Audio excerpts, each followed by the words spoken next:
नमस्कार साथियों, सलाम जी भंजन पे आप सभी का पुनः बहुत बहुत स्वागत है। साथियों, आप सब कैसे हैं? मैं उम्मीद करता हूँ कि बहुत ही अच्छे होंगे, मस्त होंगे, खुश होंगे और आपकी तैयारी बहुत ही अच्छा से चल रही होंगी, मैं ऐसा आशा करता हूँ। और ऐसे जितने भी मेरे प्रिय साथी हैं जो कि CTET का तैयारी कर रहे हैं या फिर फॉरेस्ट का तैयारी कर रहे हैं, उनके लिए यह क्लास बहुत ही महत्वपूर्ण होने वाले साथियों, क्योंकि हम यहाँ पे चर्चा करने वाले हैं हिंदी का एक ऐसा चैप्टर है जिसका नाम है व्याकरण। और यहाँ से क्वेश्चन लगभग सभी तरह से क्वेश्चन यहाँ से पूछे जाते हैं और बहुत से क्वेश्चन यहाँ से बनते हैं साथियों। सो आप सबसे मेरा यही रिक्वेस्ट है कि इस क्लास को शुरू से लास्ट तक ज़रूर देखें। और यह जो क्लास CTET को टारगेट करते हुए आप लोगों को दिया जा रहा है साथियों, क्योंकि आपको पता है CTET में जो क्वेश्चन है वो है आपके साथियों, CTET में कितने 30 क्वेश्चन हैं जो कि हिंदी के क्वेश्चन है ना, 30 क्वेश्चन हिंदी के हैं। और यदि हिंदी में आपको ज़्यादा से ज़्यादा अर्थात 30 में से 27 से 28 अगर नंबर आपको चाहिए तो इसके लिए आपको चाहिए साथियों प्रैक्टिस, क्योंकि प्रैक्टिस करना बहुत ही ज़रूरी है। साथ ही साथ कॉन्सेप्ट तो मैं आप लोगों को इस क्लास के माध्यम से क्लियर ही कर दूंगा, बस रहेगा तो वो करना होगा साथियों आपको प्रैक्टिस। और यदि मैं टोटल मार्क्स की बात करूं साथियों CTET में, तो CTET में टोटल मार्क्स है साथियों 150 है ना, 150 है। और 150 में से आपका है हिंदी, है ना, क्या है हिंदी। और हिंदी को अच्छे नंबर लाने के लिए थोड़ा सा स्ट्रॉन्ग करना होगा, इसे बार बार प्रैक्टिस करना होगा और इस क्लास को आपको देखना होगा, ठीक है। तो अब मैं आप लोगों का समय ज़्यादा ना लेते हुए मैं आपको लेके चलता हूँ साथियों हिंदी का जो व्याकरण है उसकी ओर, ठीक है। सो यहाँ पे हिंदी व्याकरण होते हैं क्या साथियों? व्याकरण क्या है? सो व्याकरण की यदि मैं बात करूँ साथियों, सो व्याकरण क्या होता है? व्याकरण व्याकरण वह शास्त्र है जो कि किसी भाषा के रूप में, है ना, किसी भाषा के स्वरूप को स्पष्ट करता है। क्या करता है? किसी भाषा के क्या करता है?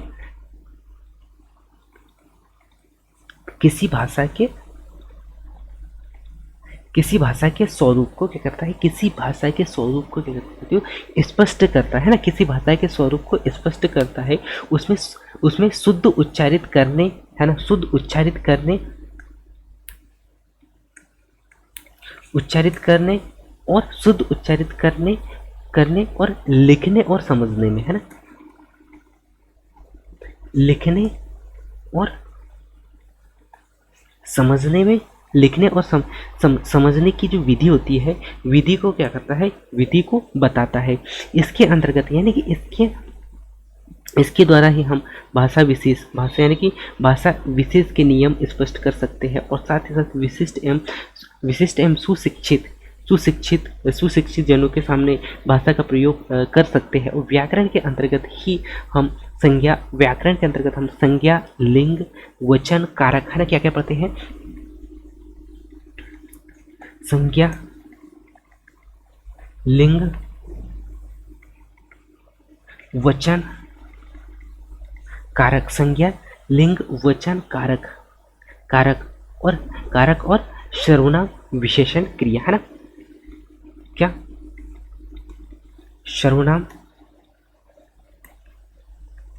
विशेषण और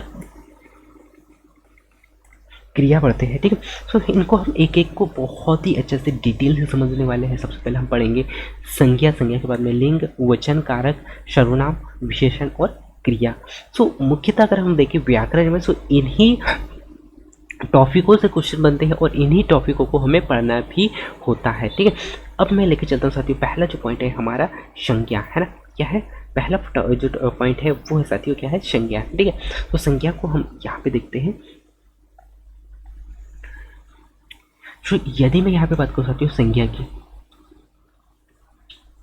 मैं यदि यहाँ पे बात करूँ संज्ञा की, ठीक है। तो संज्ञा क्या होता है साथियों? संज्ञा आपने कई बार पढ़ा भी होगा। तो संज्ञा क्या होता है? जिन विकार यानी कि जिन विकारी शब्दों में क्या होता है? जिन विकारी शब्दों से किसी व्यक्ति, स्थान, स्थान, प्राणी, गुण, भाव आदि का बोध होता है, उसे क्या कहा जाता है? संज्ञा। उसे कहा जाता है, उन्हें संज्ञा कहा जाता है। और संज्ञान को मुख्यतः जो है कितने 5 भागों में बांटा जाता है, ठीक है। तो संज्ञा किसे कहा जाता है साथियों? संज्ञा की यदि मैं बात करूँ, संज्ञा किसे कहा जाता है? तो जैसे कि मैंने आप लोगों को बताया कि जिसमें यानी कि शब्दों में, यानी कि जिन विकारी शब्दों में, है ना, जिन विकारी शब्दों में क्या कर सकते हैं? जिन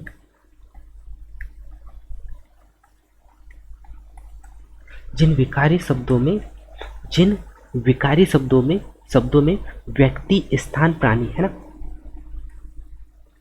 व्यक्ति,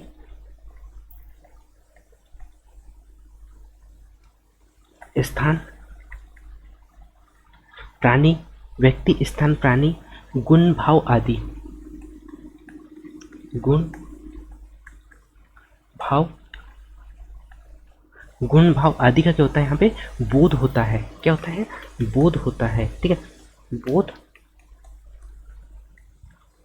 बोध होता है, जिसे हम क्या कहते हैं, संज्ञा कहते हैं। ठीक है, जिसे हम क्या कहते हैं, संज्ञा कहते हैं। और संज्ञा के मुख्यतः कितने 5 पार्ट होते हैं। ठीक है, कितने 5 भाग होते हैं ना। संज्ञा के कितने भाग होते हैं, सो आपको याद रखना है। संज्ञा के कितने मुख्यतः कितने 5 प्रकार से, कितने 5 प्रकार, यह 5 भागों में बांटा जाता है। ठीक है, एक एक भाग को हम यहाँ पे देखने वाले हैं। तो सबसे पहले हम यहाँ पे देखेंगे साथियों, क्या, जातिवाचक संज्ञा। ठीक है, तो संज्ञा क्या बताया साथियों, मैंने संज्ञा का डेफिनेशन क्या बताया, क्या बताने का प्रयास किया आप लोगों को कि जिन विकारी, यानी कि जिन विकारी शब्दों में व्यक्ति, स्थान, प्राणी, गुण, भाव आदि का बोध हो, उसे क्या कहा जाता है, संज्ञा कहा जाता है। और संज्ञा को मुख्यतः कितने 5 भागों में विभक्त किया जाता है या 5 भागों में बांटा जाता है।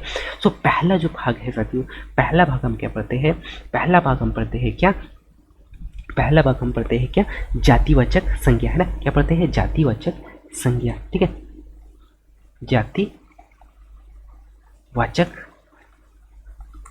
क्या पढ़ते हैं, पहला जातिवाचक संज्ञा। ठीक है, क्या पढ़ते हैं, जातिवाचक संज्ञा। सो जातिवाचक संज्ञा क्या होता है साथियों, जिन संज्ञा, यानी क्या होता है, जिन संज्ञा या शब्दों, जिन संज्ञा शब्दों में किसी एक, यानी कि किसी एक ही प्रकार के अनेक वस्तुओं का बोध होता है, उसे हम क्या कहते हैं, जातिवाचक संज्ञा कहते हैं। क्या होता है साथियों, जिस संज्ञा में, यानी कि जिन संज्ञा शब्दों में, जिन संज्ञा शब्दों से,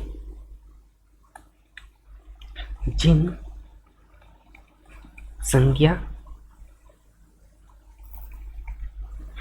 संज्ञा शब्दों से, है ना, क्या होता है, जिन संज्ञा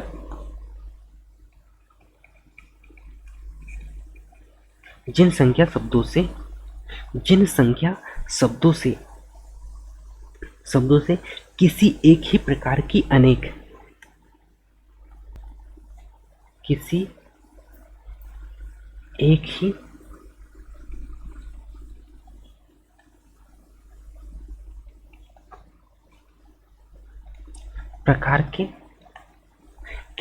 ही प्रकार के अनेक वस्तुओं का बोध होता है ना। अनेक क्या होता है, वस्तुओं का, अनेक वस्तुओं का बोध होता है, जिसे हम क्या कहते हैं, जातिवाचक संज्ञा कहते हैं। जिसे हम क्या कहते हैं, जातिवाचक संज्ञा कहते हैं। ठीक है, इन्हें क्या कहते हैं, जातिवाचक संज्ञा कहते हैं। ठीक है, जैसे कि घर कहने से सभी तरह के घर, यानी कि घर कहने से सभी तरह के घर आ जाते हैं। इसी प्रकार पहाड़ कहने से सभी तरह के, संसार में जितने भी पहाड़ है वे सभी पहाड़ आ जाते हैं। इसी प्रकार यदि मैं नदी कहूँ, तो नदी कहने से क्या होता है, सभी नदियों की जो जातिगत, उनमें जातिगत बोध होता है। ठीक है, तो हमने यहाँ पर उदाहरण क्या दिया साथियों, घर, अगर मैं घर कहूँ या पहाड़ कहूँ या नदियाँ कहूँ, है ना, या नदी कहूँ, है ना, या फिर क्या कहूँ, नदियाँ कहूँ, नदियाँ कहूँ या नदियों कहूँ, तो इसमें क्या होता है, एक प्रकार का विशेष प्रकार की जाति का यहाँ पे बोध हो रहा है। यदि मैं घर अगर बोलता हूँ, तो इसमें क्या करता है, सभी घर आ जाते हैं, इसमें सभी घर आ जाते हैं। इस प्रकार पहाड़ यदि मैं बोलता हूँ, तो उस पहाड़ कितने, संसार में से जितने भी पहाड़ वे सभी पहाड़ इसके अंतर्गत आ जाते हैं, इस पहाड़ के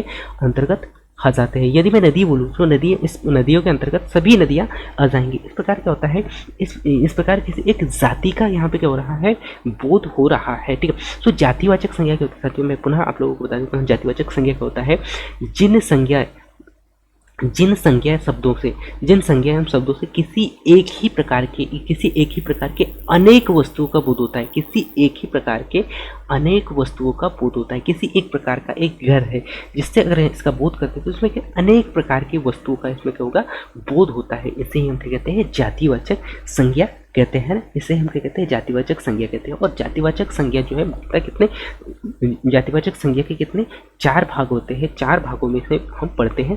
पहला हम पढ़ते साथियों क्या, संबंधियों वाचक, है ना, संबंधी वाचक हम कह सकते हैं, या या व्यवसायों या पदों एवं कार्यों के नाम के आधार पर, ठीक है। तो हम कह सकते हैं संबंधियों के आधार पर, ठीक है।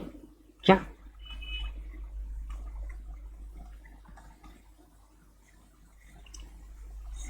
संबंधियों के आधार पर, ठीक है, संबंधियों के नाम के आधार पर, जैसे कि क्या हो गया, भाई, माँ, बहन, पिता, है ना, क्या हो गया, पिता हो गया, डॉक्टर, वकील, मंत्री, डॉक्टर, मंत्री, और हम यहाँ पे कह सकते हैं क्या, वकील, है ना, क्या, वकील, है ना, वकील, वकील इत्यादि, ये किसके अंतर्गत आ जाते हैं, संबंधियों के अंतर्गत आ जाते हैं, ठीक है। इसके बाद में नेक्स्ट हम यहाँ पे देखते हैं, पहला क्या हो गया, संबंधियों के आधार पर। दूसरा हम यहाँ पे पढ़ते साथियों, पशु या पक्षियों के नाम के आधार पर, है ना, हम कह सकते हैं पशु, हम कह सकते हैं क्या, पशु या पक्षियों के आधार पर, ठीक है, पक्षियों के आधार पर, ठीक है, पक्षियों के आधार पर, जैसे कि बैल, घोड़ा, हिरन, क्या हो गया, बैल हो गया, घोड़ा हो गया, है ना, बैल, घोड़ा, हिरन हो गया, है ना, बैल, घोड़ा, हिरन हो गया, मैना, तोता, मैना, तोता इत्यादि पशु पक्षियों के अंतर्गत आ जाते हैं, क्योंकि इस एक प्रकार से क्या बता रहा है, ये एक प्रकार के जाति का बोध हो रहा है, ठीक है। इसी में हम नेक्स्ट अगला जो पढ़ते साथी है, वस्तुओं के नाम के आधार पर, है ना। तीसरा हम पढ़ते हैं वस्तुओं के नाम के आधार पर, वस्तुओं के नाम के आधार पर, वस्तुओं के नाम के आधार पर, जैसे मकान, कुर्सी, मेज, मकान, कुर्सी, मेज,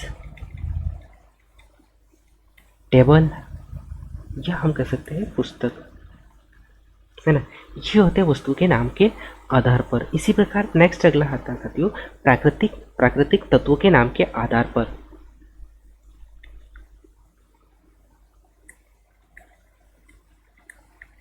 प्राकृतिक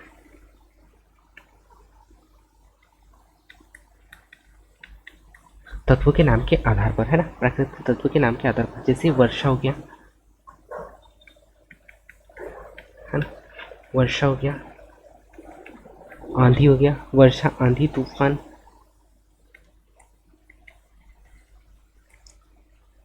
सॉरी, तूफान हो गया। उसके बाद में आप कह सकते हैं भूकंप, है ना, भूकंप इत्यादि क्या होता है, प्राकृतिक तत्वों के अंतर्गत आ जाते हैं, जो कि एक प्रकार से जाति का बोध कराते हैं, ठीक है। सो जाति वाचक संज्ञा के अंतर्गत हमने क्या क्या देखा साथियों, उसको मैं पुनः फिर से रिपीट कर देता हूँ। जातिवाचक संज्ञा क्या होता है, जिस संज्ञा में या जिन संज्ञा शब्दों से क्या होता है, किसी एक ही प्रकार के अनेक वस्तुओं का बोध होता है, उसे हम जातिवाचक संज्ञा कहते हैं, ठीक है। और जातिवाचक संज्ञा के अंतर्गत हमने कितने चार भाग में अलग अलग देखे साथियों। पहला हमने देखा संबंधियों के आधार पर, संबंधियों के आधार पर जैसे कि माँ हो गया, बहन हो गया, भाई हो गया, पिता हो गया, डॉक्टर, मंत्री, वकील इत्यादि संबंधियों के अंतर्गत आ जाते हैं। इसी में पशु पक्षियों की अगर बात कर सकते हैं, पशु पक्षियों के अंतर्गत बैल, घोड़ा, हिरन, मैना, तोता इत्यादि, ठीक है। इसी में पशुओं के आधार पर, पशुओं के नाम के आधार पर, पशुओं के नाम के आधार पर, या हम सॉरी वस्तुओं के नाम के आधार पर अगर हम बात करें साथियों, तो वस्तु के नाम के आधार पर मकान हो गया, कुर्सी हो गया, मेज हो गया, टेबल हो गया, पुस्तक इत्यादि, ठीक है। इसी के बाद में मैंने आप लोगों को बताया साथियों प्राकृतिक तत्वों के आधार पर। तो प्राकृतिक तत्वों के आधार पर हम कह सकते हैं वर्षा हो गया, आंधी हो गया, तूफान हो गया इत्यादि जो है वो जातिवाचक संज्ञा के अंतर्गत आते हैं, ठीक। अब हम यहाँ पे चर्चा करते हैं साथियों जातिवाचक संज्ञा के बाद में संज्ञा को दूसरे भाग में बांटा जाता है, वो क्या है, व्यक्तिवाचक संज्ञा, है ना। क्या होता है, व्यक्तिवाचक संज्ञा, क्या होगा, व्यक्तिवाचक संज्ञा, है ना।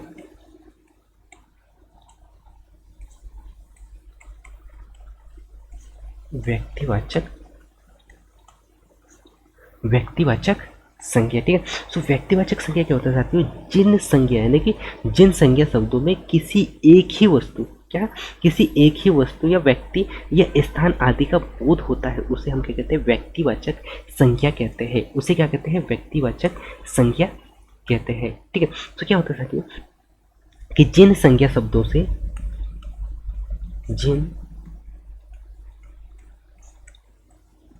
जिन संज्ञा शब्दों से, है ना, जिन संज्ञा शब्दों से एक ही वस्तु यानी कि एक ही व्यक्ति स्थान वस्तु, है ना, एक ही व्यक्ति स्थान और वस्तु, है ना, एक ही स्थान, एक ही व्यक्ति या स्थान आदि का क्या होता है यहाँ पे, वस्तु आदि का क्या होता है, आदि का बोध होता है ना, क्या होता है, बोध होता है, जिसे हम क्या कहते हैं, बोध होता है, उन्हें हम क्या कहते हैं, व्यक्तिवाचक संज्ञा कहते हैं। उसे क्या कहते हैं, व्यक्तिवाचक संज्ञा कहते हैं। ठीक है, ये आपको याद रखना है। और व्यक्तिवाचक संज्ञा को हम सामान्यतः जो है अलग अलग भागों में पढ़ते हैं साथियों। पहला व्यक्तिवाचक संज्ञा में हम देखते हैं, पढ़ते हैं व्यक्तियों के नाम के आधार पर, है ना। जैसे कि हमने यहाँ पे जातिवाचक संज्ञा में अलग अलग नामों के आधार पर देखे थे साथियों, ऐसे ही जातिवाचक संज्ञा में भी हम अलग अलग व्यक्तिवाचक संज्ञा में भी हम यहाँ पे अलग अलग प्रकार से पढ़ते हैं। पहला हम पढ़ते हैं व्यक्तियों के नाम के आधार पर, है ना, व्यक्तियों के नाम के आधार पर। ठीक है, तो व्यक्तियों के नाम के आधार पर क्या हम बात कर साथियों, है ना, व्यक्तियों के नाम के आधार पर, व्यक्तियों के नाम के आधार पर, जैसे कि राम, कृष्ण, महात्मा, राम हो गया, कृष्ण हो गया, कृष्ण हम कह सकते हैं, उसके बाद में महात्मा इत्यादि। ठीक है, जो कि व्यक्तियों के नाम के आधार पर। इसी प्रकार फलों के नाम के आधार पर भी हम कह सकते हैं, नाम के आधार पर, जैसे कि आम, अमरूद, सेब, आम हो गया, अमरूद हो गया, सेब हो गया और केला, है ना, आम, अमरूद, सेब, केला इत्यादि। ठीक है, इसी प्रकार नेक्स्ट हम यहाँ पे देखते हैं ग्रंथों के आधार पर भी हम अलग अलग व्यक्तिवाचक संज्ञा को बांट सकते हैं। ग्रंथों के आधार पर कैसे,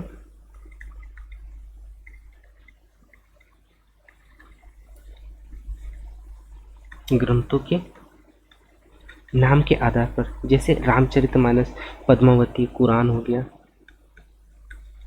कुरान हो गया, कमायनी हो गया,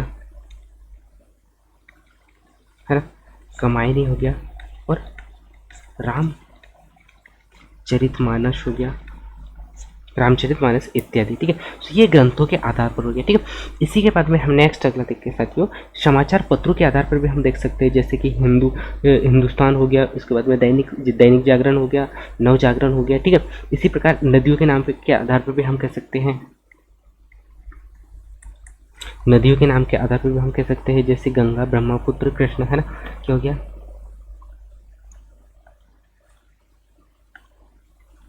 जैसे गंगा हो गया, है ना, जैसे गंगा हो गया, उसके बाद में ब्रह्मपुत्र, है ना, गंगा, ब्रह्मपुत्र हो गया, कृष्ण, कावेरी, है ना, कृष्ण, कावेरी इत्यादि। ठीक है, कावेरी इत्यादि के अंतर्गत हम यहाँ पे पढ़ते हैं। ठीक है, और साथ ही साथ हम नगरों के नाम के आधार पर भी हम पढ़ सकते हैं, जैसे पढ़ते हैं, जैसे कि लखनऊ हो गया, वाराणसी हो गया, आगरा, जयपुर, पटना इत्यादि। ये क्या आते हैं, एक विशेष प्रकार के व्यक्तित्व यानी कि व्यक्तिवाचक संज्ञा के अंतर्गत हम उनको पढ़ते हैं। ठीक है, तो हम नगरों के नाम के आधार पर भी हम कर सकते हैं, नगरों के नाम के आधार पर, है ना, नगरों के नाम के आधार पर, जैसे वाराणसी हो गया, है ना, क्या हो गया, वाराणसी, है ना, वाराणसी हो गया, आगरा हो गया, जयपुर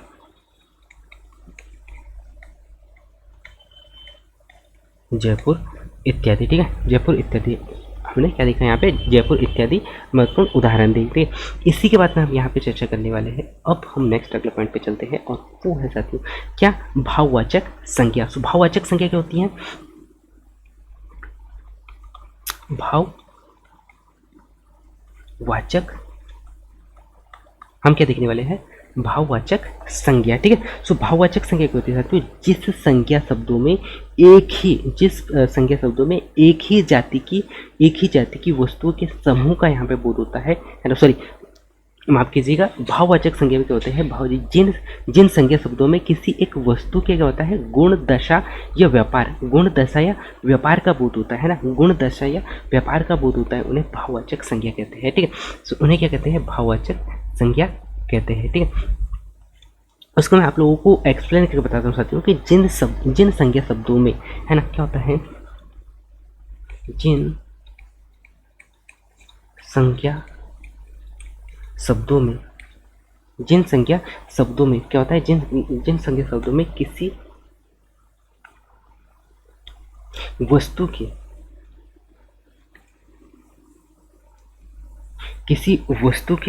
के गुण दशा है ना, क्या सॉरी गुण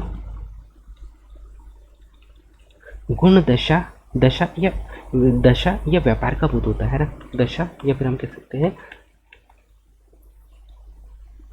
व्यापार का क्या होता है यहाँ पे, बोध होता है, जिसे हम कहते हैं भाववाचक संज्ञा कहते हैं ना, जिसे हम क्या कहते हैं, भाववाचक संज्ञा कहते हैं। और भाववाचक संज्ञा को भी हम अलग अलग प्रकार से पढ़ते हैं साथियों। पहला गुण के अर्थ के आधार पर हम पढ़ते हैं, गुण के अर्थ के आधार पर कैसे है, सो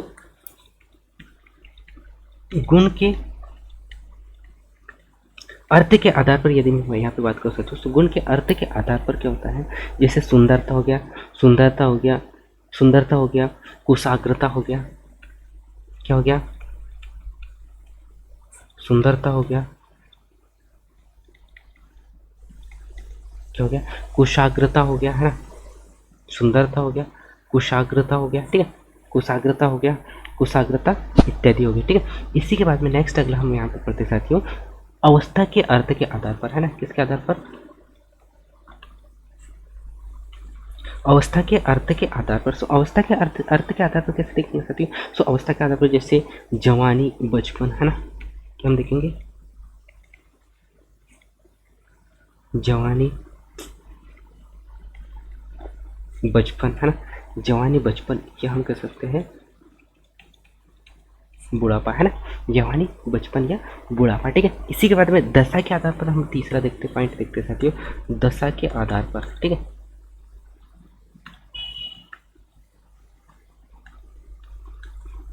दशा के आधार पर या दशा के आधार पर क्या मत कर सकते, तो दशा के आधार पर हम क्या देखते हैं, दशा के आधार पर क्या अगर हम बात कर सकते हो, तो दशा के आधार पर क्या होता है, जैसे कि उन्नति हो गया, अवंती हो गया, चढ़ाई है ना, उन्नति अवंती है ना, हम कह सकते हैं उन्नति या फिर चढ़ाई, उन्नति, चढ़ाई या फिर ढलान है ना, क्या ढलान है, क्यों ढलान इत्यादि के इसके अंतर्गत आ जाते हैं, दशा के अंतर्गत आ जाते हैं। यही भाव के अर्थ के आधार पर बात कर साथियों, क्या भाव के आधार पर, सो भाव के आधार पर आ जाते हैं। चौथा जो आता है भाव के आधार पर। ठीक है, सो भाव के आधार पर क्या होता है साथियों, भाव के आधार पर जैसे मित्रता हो गया, शत्रुता हो गया है ना, मित्रता हो गया, शत्रुता हो गया, या हम कह सकते हैं कृपणता है ना, कृपणता इत्यादि हम किस में पढ़ते हैं, भाववाचक संज्ञा के अंतर्गत पढ़ते हैं। सो भाववाचक संज्ञा में मैंने आप लोगों को यह बताया साथियों कि जिन संज्ञा शब्दों में किसी वस्तु के गुण, दशा या व्यापार का यहाँ पे बोध होता है ना, बोध होता है, उसे हम क्या कहते हैं, भाववाचक संज्ञा कहते हैं। और भाववाचक संज्ञा के अंतर्गत हम यहाँ पे 5 प्रकार से अलग अलग पढ़ते हैं साथियों। पहला गुण के आधार पर मैंने आप लोगों को बताया, जैसे गुण के आधार पर जैसे सुंदरता हो गया, कुशाग्रता हो गया। इस प्रकार अवस्था के आधार पर जैसे जवानी हो गया, बचपन हो गया, बुढ़ापा इत्यादि। ठीक है, इसी में दशा के आधार पर अगर हम बात कर सकते हैं, तो दशा के आधार पर उन्नति हो गया, चढ़ाई या ढलान इत्यादि हम यहाँ पे देखते हैं। उसके बाद में चौथा पॉइंट जो मैंने आप लोगों को बताया था साथियों, भाव के आधार पर, अर्थात हम इसमें कैसे पढ़ते हैं, मित्रता हो गया, शत्रुता हो गया, कृपाणता हो गया इत्यादि भाव के आधार पर हम देखते हैं यहाँ पे। ठीक है, सो भाववाचक संज्ञा आपको समझ में आ गया होगा होगा, मैं ऐसा आशा करता हूँ। ठीक है, उसके बाद में हम यहाँ पे देखेंगे समूहवाचक संज्ञा। ठीक है, तो तीसरा हम क्या देखने वाले हैं, समूहवाचक संज्ञा। क्या देखने वाले साथियों, समूहवाचक संज्ञा, है ना। क्या देखने वाले हैं, समूहवाचक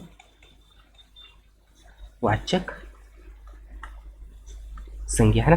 क्या देखने वाले हैं, समूहवाचक संज्ञा। तो समूहवाचक संज्ञा क्या होता है, तो जिन संज्ञा शब्दों में एक ही जाति की, यानी कि एक ही जाति की वस्तुओं के समूह का बोध होता है, वस्तुओं के समूह का बोध होता है, उसे हम क्या कहते हैं, समूहवाचक संज्ञा कहते हैं। तो जिन संज्ञा शब्दों में, है ना, क्या होता है, जिन संज्ञा शब्दों में, जिन संज्ञा शब्दों में एक ही जाति की वस्तु, एक ही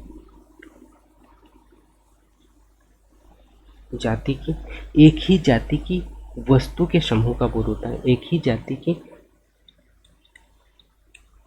वस्तु के समूह का क्या होता है, समूह का बोध होता है, जिसे हम क्या कहते हैं, समूहवाचक संज्ञा कहते हैं, समूहवाचक संज्ञा कहते हैं। जैसे कि जातिवाचक संज्ञा, इसमें भी हम दो प्रकार से पढ़ते साथियों। पहला हम पढ़ते हैं जातिवाचक संज्ञा, है ना, जातिवाचक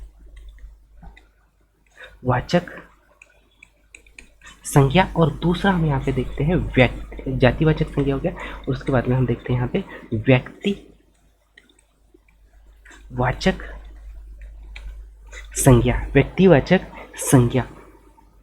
व्यक्तिवाचक संज्ञा। तो इसके अंतर्गत जातिवाचक संज्ञा की हम बात कर सकते हैं साथियों। तो जातिवाचक जो संज्ञा है वो क्या होता है साथियों, जैसे जातिवाचक संज्ञा जैसे कक्षा हो गया, सेना, समूह, संघ, है ना। जैसे हम कह सकते हैं सैनिक हो गया, है ना, जैसे सैनिक हो गया, है ना, सैनिकों का समूह कह सकते हैं, सैनिक हो गया। उसके बाद में संघ हो गया, टुकड़ी हो गया, संघ। उसके बाद में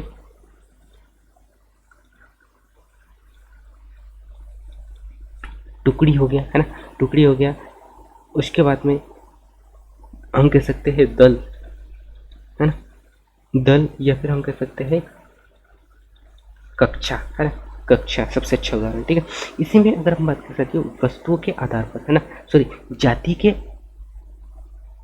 आधार पर, हमने यहाँ समूह को कितने भागों में बांटा साथियों, जातियों के आधार पर नहीं करना है यहाँ पे, जातियों के आधार पर नहीं करना है यहाँ पे, व्यक्तियों के समूह के आधार पर कर सकते हैं हम यहाँ पे, क्या, व्यक्तियों के समूह के आधार पर, जिससे कि आपको यहाँ पे डाउट ना हो, है ना। व्यक्तियों के, आपको यहाँ पे क्या लिखना है, यहाँ पे आपको क्या लिखना है, व्यक्तियों के समूह के आधार पर, है ना, व्यक्तियों के समूह के आधार पर, व्यक्तियों के समूह के आधार पर आपको यहाँ पे कर लेना है, जिससे कि आपको कन्फ्यूज़न ना हो। और यहाँ पे आपको क्या करना है, वस्तु के आधार पर कर लीजिए, है ना, क्या करना है, वस्तु के आधार पर। ठीक है, तो व्यक्तियों के समूह के आधार पर, जैसे सैनिक हो गया, संघ हो गया, उसके बाद में टुकड़ी हो गया, दल हो गया, कक्षा इत्यादि, हम क्या कर सकते हैं, इत्यादि हम समूहवाचक संज्ञा यानी कि व्यक्तिवाचक समूह के आधार पर हम पढ़ते हैं। यहीं पे अगर मैं वस्तुओं की बात कर सकती हूँ, तो वस्तुएं जैसे कि हो गया कुंज हो गया, ढेर हो गया, उसके बाद में गुच्छा हो गया, है ना, क्या हो गया, गुच्छा हो गया, या फिर हम कह सकते हैं ढेर हो गया, है ना, गुच्छा हो गया, ढेर हो गया, या फिर हम कह सकते हैं गट्ठर, है ना, क्या हो गया, गट्ठर इत्यादि इत्यादि, जो कि समूहवाचक संज्ञा के अंतर्गत आता है। ठीक है, ये आपको याद रखना है। ठीक है, इसी के बाद में मैं आपको लेके चलता हूँ नेक्स्ट अगला पॉइंट की और, नेक्स्ट अगला द्रव्यवाचक संज्ञा, है ना। द्रव्यवाचक संज्ञा क्या होता है साथियों, द्रव्यवाचक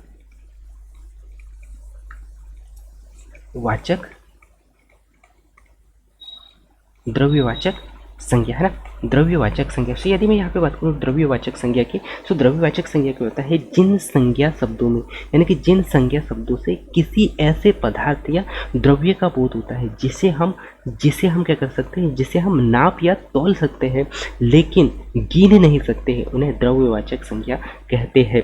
इसका मैं परिभाषा आप लोगों को एक्सप्लेन कर देता हूँ साथियों, क्या कि जिन संज्ञा शब्दों से, है ना, क्या है, जिन संज्ञा जिन संज्ञा शब्दों से किसी ऐसे पदार्थ या द्रव्य का बोध होता है ना, किसी ऐसे पदार्थ या द्रव्य का क्या होता है यहाँ पे, द्रव्य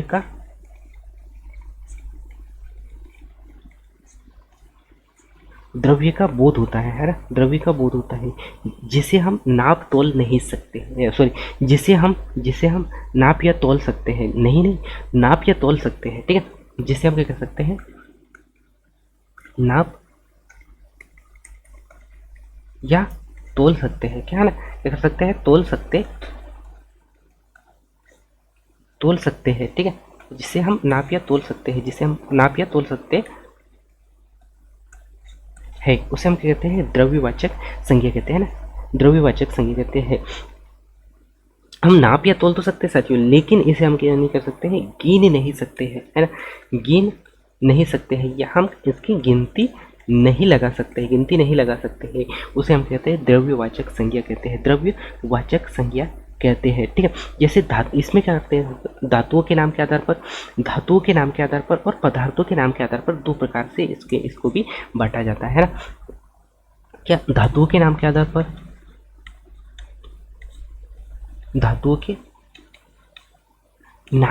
पर, और दूसरा जो है धातु के नाम के आधार पर, दूसरा है पदार्थों के नाम के आधार पर, है ना। धातु के नाम के आधार पर कैसे, धातु के नाम के आधार पर सोना चांदी लोहा तांबा, है ना, क्या हो गया, सोना चांदी तांबा लोहा इत्यादि, ठीक है। अब पदार्थ के आधार पर, जैसे दूध दही हो गया, है ना, क्या हो गया, दूध दही घी तेल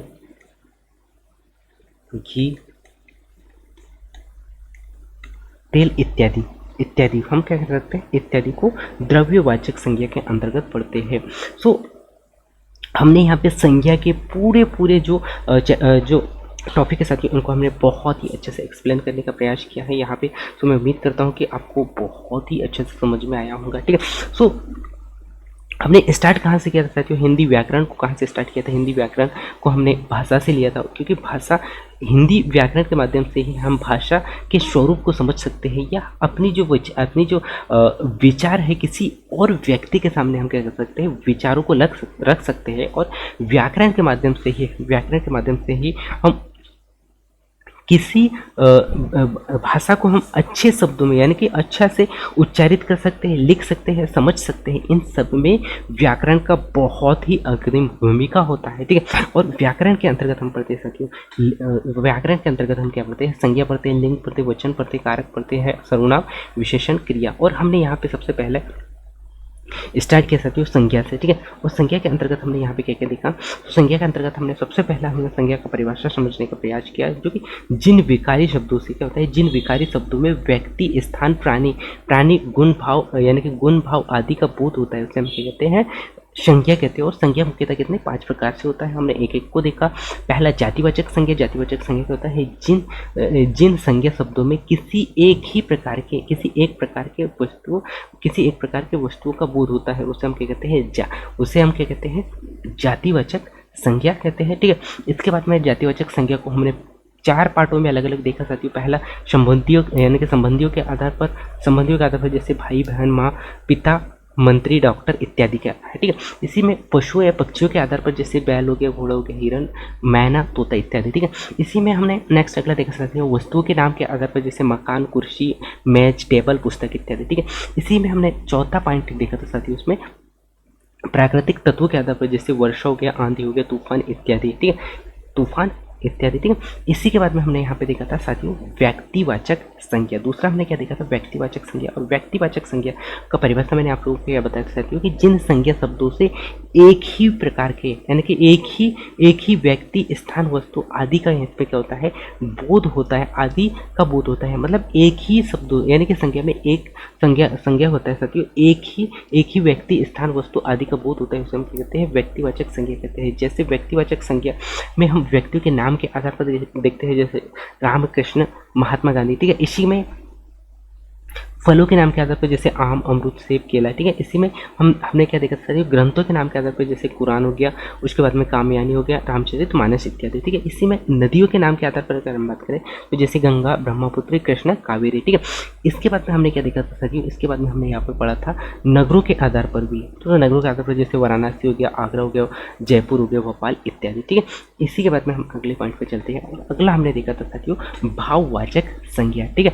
तो भाववाचक संज्ञा क्या होता है, जिन संज्ञा शब्दों में किसी वस्तु के गुण, दशा एवं व्यापार का बोध होता है, किसी वस्तु के गुण एवं दशा का बोध होता है, या आप इसमें ऐड कर सकते हैं व्यापार का बोध होता है, उसे हम क्या कहते हैं, भाववाचक संज्ञा कहते हैं। और इसमें भाव के आधार पर, अवस्था के आधार पर और दशा के आधार पर और गुण के आधार पर अलग अलग प्रकार से हम यहाँ पे देखते हैं। सो गुण के आधार पर क्या अगर हम बात करते हैं, सो गुण के आधार पर जैसे सुंदरता हो गया, कुशाग्रता इत्यादि को हम गुण के आधार पर पढ़ते हैं। और जैसी अवस्था के आधार पर भाववाचक संज्ञा क्या होता है साथियों, जैसे जवानी, बचपन, बुढ़ापा इत्यादि हो गया। दशा के आधार पर उन्नति, चढ़ाई या ढलाव हम कह सकते हैं। या फिर भाव के आधार पर जैसे मित्रता हो गया, शत्रुता हो गया, कृपाणता इत्यादि, ठीक है। इसी के बाद में हम नेक्स्ट अगले पे चलते हैं साथियों, समूहवाचक संज्ञा, ठीक है। तो समूहवाचक संज्ञा क्या होता है, जिन संज्ञा शब्दों में एक ही प्रकार के यानी कि एक ही जाति की वस्तु के समूह का बोध होता है ना, एक ही जाति के वस्तुओं का समूह का बोध होता है, जिसे हम क्या कहते हैं, समूहवाचक संज्ञा कहते हैं। समूहवाचक संज्ञा में मैंने आप लोगों को क्या बताया साथियों, व्यक्तिवाचक संज्ञा, और इसमें हम देखते हैं वस्तुवाचक संज्ञा, ठीक है। तो व्यक्तिवाचक संज्ञा में हम देखते हैं साथियों जैसे सैनिक हो गया, संघ हो गया, टुकड़ी हो गया, उसके बाद में दल आप कह सकते हैं, या कक्षा है, ठीक है। इसी में वस्तुओं की अगर मत कर सकते हो, वस्तु के आधार पर जैसे हो गया गुच्छा, हो गया ढेर, हो गया गठर इत्यादि, ठीक है। ये प्रमुख वस्तु के आधार पर समूहवाचक संज्ञा थे, ठीक है। इसी के बाद में हमने यहाँ पे देखते हैं साथियों द्रव्यवाचक संज्ञा, ठीक है। तो द्रव्यवाचक संज्ञा क्या होता है साथियों, द्रव्यवाचक संज्ञा जिन संज्ञा शब्दों से किसी ऐसे पदार्थ या द्रव्य का बोध होता है जिसे हम नाप तोल सकते हैं, लेकिन उनका गिनती नहीं कर सकते हैं, उसका गिनती क्या कर सकते हैं, नहीं कर सकते, उसे हम क्या कहते हैं, द्रव्यवाचक संज्ञा कहते हैं। और द्रव्यवाचक संज्ञा को हम मुख्यतः दो भागों में बांटते हैं साथियों। पहला धातुओं के आधार पर, जैसे सोना, चांदी, तांबा इत्यादि हो गया, ठीक है। सोना, चांदी, तांबा इत्यादि हो गया। और पदार्थों के आधार पर जैसे दूध, दही, घी, तेल इत्यादि को हम यहाँ पे पढ़ते हैं, ठीक है। सो हमने यहाँ पे इस क्लास के माध्यम से संज्ञा के जितने भी छोटे छोटे जो पॉइंट है साथियों, उनको मैंने बहुत ही अच्छे से एक्सप्लेन करके बताने का प्रयास किया है। सो मैं उम्मीद करता हूँ साथियों कि अब आपको संज्ञा को लेकर कोई डाउट नहीं रहेगा। सो मिलते हैं साथियों अगले लेक्चर में, जो कि हम अगले लेक्चर में पढ़ने वाले हैं यहाँ पे लिंग को, क्योंकि मैंने आप लोगों को स्टार्ट में ही बताया था कि हम यहाँ पे व्याकरण के अंतर्गत क्या क्या पढ़ने वाले हैं। आप लोगों को पुनः फिर से रिपीट कर देता हूँ साथियों कि व्याकरण के अंतर्गत हम यहाँ पे क्या क्या पढ़ने वाले हैं। हम पढ़ने वाले हैं संज्ञा, जो कि संज्ञा कंप्लीट हो चुका है। उसके बाद हम पढ़ेंगे लिंग, वचन, कारक, सर्वनाम, विशेषण, क्रिया इत्यादि को हम बहुत ही डिटेल से देखेंगे, ठीक है। सो थैंक्स फॉर वॉचिंग साथियों, मिलते हैं अगले क्लास में। हाँ, और आपको पूरे क्लासेस देखना चाहते हो, तो इसके लिए आप जाइए प्लेलिस्ट में और वहाँ से आप एक एक क्लास को देखिए साथियों, जो कि आपको बहुत मजा आने वाला है और यहाँ से बहुत हेल्प मिलने वाला है, ठीक है। सो थैंक्स फॉर वॉचिंग, मिलते हैं अगले क्लास में, तब तक जय हिंद।